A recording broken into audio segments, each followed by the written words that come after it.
Pernah nggak sih ngerasa kalau semua nasehat positive thinking itu malah bikin tambah stres? Nah, kali ini kita bakal bongkar satu buku yang idenya bisa ngebalikin semua yang kamu tahu soal kebahagiaan. Buku ini punya satu pesan inti yang radikal banget dan mungkin bakal bikin kamu kaget. Siap? Yuk kita lihat. Jangan coba-coba. Yup, kamu nggak salah denger. Justru nasihat yang kedengeran aneh inilah yang jadi awal buat ngubah cara pandang kita soal pengembangan diri. Loh, kok bisa jangan mencoba malah jadi kunci buat hidup enak? Jawabannya ada di sebuah seni yang mungkin udah kita lupain. Seni untuk bersikap bodoh amat. Oke, kita bedah lebih dalam lagi ya. Biar ngerti soal paradoks jangan coba-coba ini, kita perlu kenalan dulu sama satu sosok unik, namanya Charles Bukowski. Dia ini contoh nyata dari seorang pecundang yang anehnya justru sukses. Dan ceritanya nyambung banget sama ide ini. Kisah Bukowski ini kan kayak cerita klasik underdog banget ya. Puluhan tahun gagal, hidupnya berantakan, tapi ujung-ujungnya sukses besar. Tapi alasan dibalik kesuksesannya itu bukan seperti yang kita bayangkan. Dan ini nih puncaknya, di batu nisannya setelah semua kesuksesan yang dia dapat, cuma ada satu pesan singkat ini, jangan coba-coba. Jadi rahasianya apa? Bukan karena dia mati-matian pengen jadi orang sukses, justru sebaliknya. Dia itu nyaman banget dengan kegagalannya. Dia nerima dirinya apa adanya, dengan semua kekurangannya, dan nggak pernah coba-coba jadi orang lain. Nah, dari cerita Bukowski tadi, kita jadi sadar ada satu masalah besar di budaya kita sekarang. Obsesi kita buat selalu jadi positif dalam segala hal. Gini, tekanan buat jadi lebih bahagia, lebih sehat, lebih keren dari semua orang, itu malah bikin kita terus-terusan ngerasa kurang. Ini jadi semacam jebakan mental gitu. Dan inilah yang disebut lingkaran setan dari neraka. Kita ngerasa jelek karena kita ngerasa jelek. Merasa cemas, malah jadi cemas karena kita cemas. Jadi emosi negatifnya malah beranak pinak. Nih, contoh gampangnya. Awalnya kamu cemas biasa aja. Terus kamu mikir, kok gue cemas banget sih?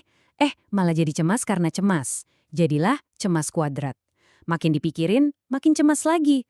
Apalagi kalau sambil lihat-lihat media sosial, lihat hidup orang kayaknya sempurna banget kan? Terus gimana dong cara keluar dari lingkaran ini?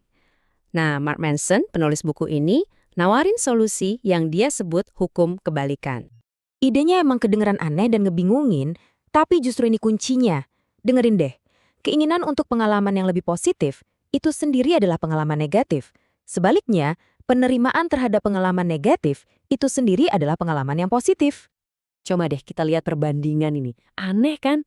Makin kita ngejar hal-hal positif, kita malah makin ngerasa negatif. Sebaliknya, justru pas kita berani nerima hal negatif, hasilnya malah positif. Contohnya, rasa sakit pas nge-gym, malah bikin kita sehat. Atau konfrontasi jujur yang gak enak, itu malah bisa bangun kepercayaan. Jadi pertanyaan paling pentingnya itu sekarang berubah. Bukan lagi apa sih yang pengen kamu nikmatin, tapi rasa sakit apa yang kamu rela tanggung demi hal itu. Karena ternyata kebahagiaan sejati justru ada di situ. Nah, pemikiran ini juga ngebebasin kita dari satu penjara lain di zaman sekarang, yaitu tekanan buat jadi orang yang luar biasa. Kan kita dibanjiri terus sama media. Isinya yang paling hebat, paling sukses, paling keren. Akibatnya, kalau kita rata-rata aja, rasanya kayak gagal. Nah, ini yang bikin muncul budaya merasa berhak. Si Manson ngasih contoh lewat karakter fiktif bernama Jimmy. Si Jimmy ini ngerasa dia pantas dapat yang enak-enak tanpa perlu usaha. Kalau ada masalah, dia nyalain orang lain. Pokoknya dia ngerasa hebat, titik. Beda banget sama pola pikir yang sehat. Yang mau ngakuin masalah, mau ngadepin kekurangan diri, dan lihat kegagalan sebagai cara buat belajar dan tumbuh. Justru dengan kita sadar dan menerima kalau diri kita ini biasa aja, itu malah bikin kita bebas. Bebas dari tekanan, dan akhirnya kita bisa fokus ngerjain apa yang emang benar-benar kita pengen capai. Tanpa beban harus jadi luar biasa. Oke, jadi kalau penderitaan itu pasti ada dan jadi orang biasa-biasa aja itu nggak apa-apa, terus intinya apa dong? Nah, ini kita masuk ke satu kisah nyata yang wow, luar biasa banget. Kisah Hiro Onoda.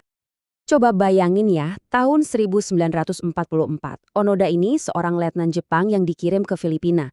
Perintahnya satu, jangan pernah menyerah. Terus, tahun 1945, Perang Dunia II selesai. Ada selebaran di mana-mana. Tapi Onoda dan pasukannya mikir itu cuma tipuan musuh. Jadi mereka lanjut perang gerilya. Bertahun-tahun berlalu, teman-temannya satu persatu gugur atau nyerah, sampai akhirnya di tahun 1972 dia tinggal sendirian. Baru di tahun 1974, hampir 30 tahun setelah perang usai, dia akhirnya ditemukan dan resmi dibebas tugaskan. Dan yang bikin merinding, dia bilang dia nggak nyesel sama sekali. Kenapa?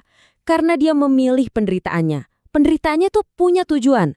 Nah, dari kisah dia ini, ada satu pelajaran terakhir yang penting banget buat kita semua. Pada akhirnya, pertanyaannya cuma satu. Dan ini buat kita semua. Kalau penderitaan itu nggak bisa dihindari, pertanyaan terpentingnya adalah, untuk apa kamu bersedia menderita?